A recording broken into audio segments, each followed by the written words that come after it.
All right, we're going to get started with our post-race media availability for today's Zip By Now, Pay Later 250 at Sonoma Raceway in the NASCAR Xfinity Series.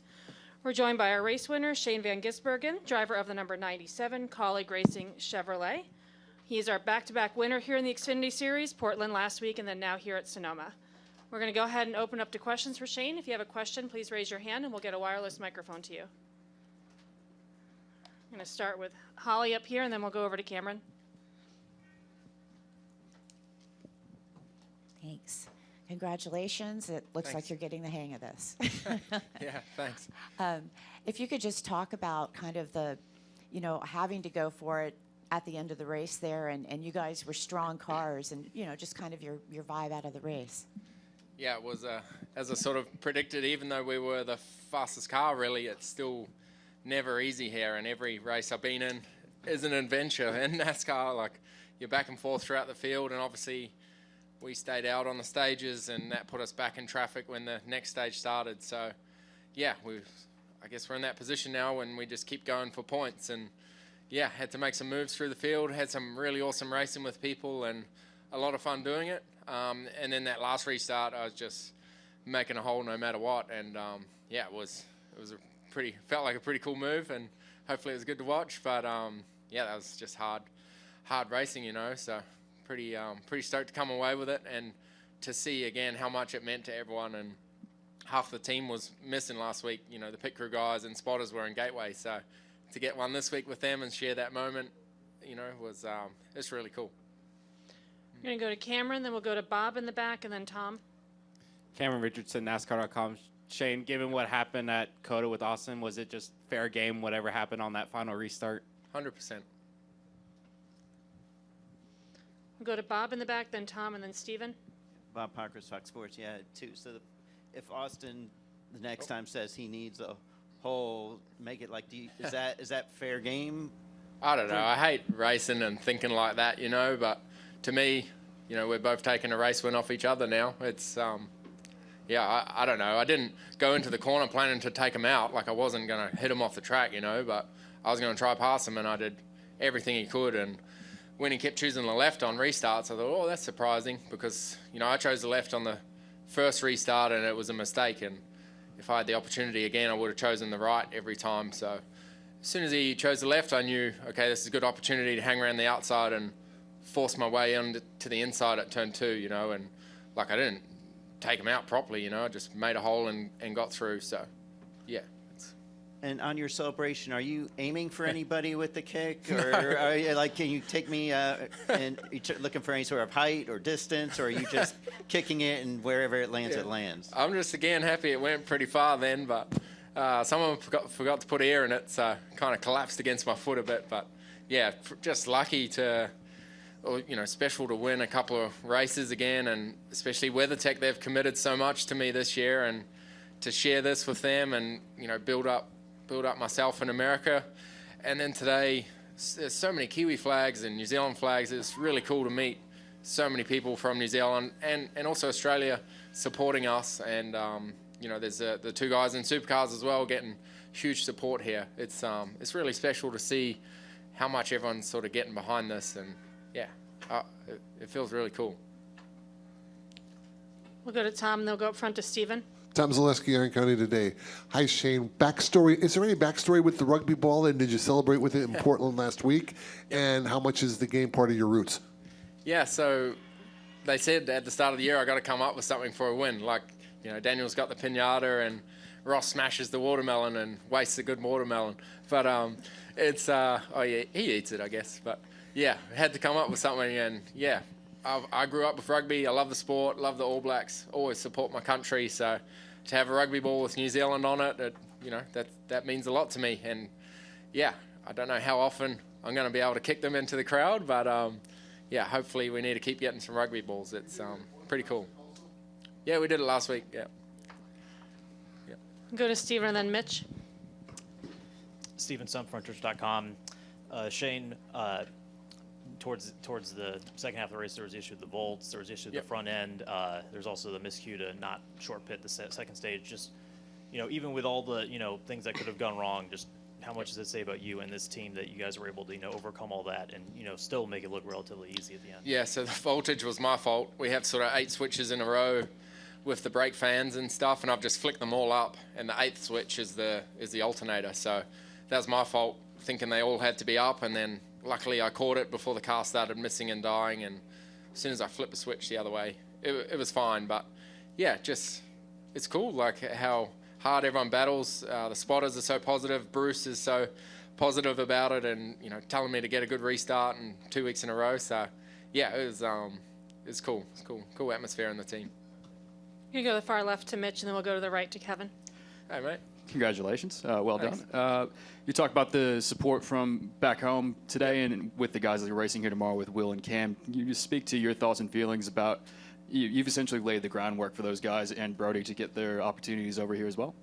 Yeah, it's as I sort of said as well, it was obviously good last year, but all these guys come over and expect big things, but it's not easy to come here and just show up. Will did a great job yesterday, but found out how tough it was today. He was on the wrong side of a 1/10 of a second and lost 7 spots or something. It's so competitive here, but yeah, I'm glad people want to come here and race more. It's a amazing challenge and opportunity. It's obviously changed a lot in Australia, so people are wanting to come over here and try things, and that's pretty exciting, I think. And hopefully more guys come over. I'd love to see Cam here full time. I think he'd be an amazing talent on the ovals, and so would Brody. So hopefully they keep trying to get here. I'm going to go to Kevin, then we have a couple more in the back. St. Access, Sacramento. Hey, definitely the when you kick the football, you hit right for the latrine. So you almost hit the toilet. You were right there at it. And when all the rest, the guy that caught it was worried he was going to get it. But how do you like the celebrations here in the States? I see the wine goblin. How did you like that celebration over there? I put the wine down pretty quick and got back on my Red Bull. But yeah, I'm not a wine fan, but it's special. There's always something at every different place. The trophies here are awesome, and the fans and how celebrated the races are, I guess. And yeah, tomorrow I wish I was in the main race, but I'll get to be a part of it, spotting for my friend Will, and yeah, just it's cool to soak it up, but it's better to be in it too. Great, thank you. Yeah. We go in the back to the 2 questions we have back there. Hey, Adam Carabine, RacingRefresh.com.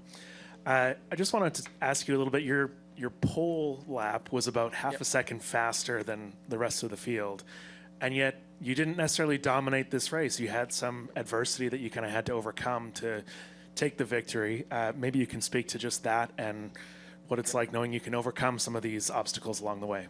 Yeah, so we still definitely had the fastest car, I believe, but we didn't have half a second a lap, and then when you get in dirty air, you get the heat soak, the brakes fade a bit, and tires get a bit hotter. So yeah, it was good getting those points, short-term gain, but as soon as we get dropped back into the field, you got to beat your car up a little bit getting through, and things get hot and a lot more stress on it. So yeah, I supported the decision, I guess, staying out, but you'd love an easy day pitting and getting back out front. But yeah, quali was special, starting to understand the tires, how to turn them on, and I did that warm-up lap slowly. I think we're the only ones to do that, just trying to figure out what I need in the car and what's going to make it better in qualifying. So yeah, slowly understanding this car a bit more. Shane, Jonathan Howard, on3.com. With these 2 road course wins behind you now, you got to go back to the ovals where you're still learning. Yep. Does it do anything, at least from a confidence standpoint, to have these wins, to feel like, you're one of the few double win drivers of the season now? So what does that feel like heading to an oval next week? Yeah, it's obviously an amazing feeling, but more so for the team. It's Corlig Racing's a team we're used to winning races, and it's been a pretty tough start to the year, I guess. And yeah, to have this win 2 in a row, you see how much it means to the guys and how much, this weekend, the atmosphere and the team, how lifted up everyone was. And yeah, really cool to share it with those guys. But for myself, this was kind of a good refresh from ovals. I've had, as I have said a few times, I had a really tough stretch of 6 races, not results-wise, but challenging tracks, all different types of tracks, ovals, and, I learned so much the last 6 weeks. Yeah, and now back to ovals. Hopefully we can keep building on that. And again, the next few tracks coming up are all different types of tracks again, and Iowa as well. Iowa, I'm really looking forward to that because there's a long practice, 50 minutes, a couple of sets of tires. I can finally experiment a bit, take my time, get up to speed, then push. Whereas normally it's just a 20-minute rush session straight into qualifying. So hopefully we can take advantage of that, and I can experiment and practice instead of in the race. Go to Elliot in the middle. Elliot Stern, Sports Talk 805. First off, Ross has lots of watermelons. Yeah, So that's true. one here and there is no big deal. When you fell back, though, this was a lot of single file racing, and passing was difficult. If you look, people started and ended pretty close to where they were. Yep. When you fell back, were you worried that you wouldn't have a chance to get by these other drivers, or were you confident that with your speed and your road course history that Yep. you would be able to get back in the lead? A bit of everything, It's never... All the cars we were around up front were all good cars. So I knew it was going to be difficult to pass. And this track being a new repave offline hasn't really been used much yet. So it was very dirty and not quite worn in. So when you committed to a pass, it was very low grip. But that seemed to get better as the race went on, I think. But would have loved a easy day. But once you sort of got 5 laps into the run, no matter what speed you had, you kind of, everything kind of stagnated, got hot, and you were just stuck following. So I tried to just be patient. I think it was stage 2, let Jesse and Sam get away, and then tried to catch them again at the end. But it's very tough to pass, that's for sure. Do we have any final questions for our race winner? We'll go back here for a follow-up.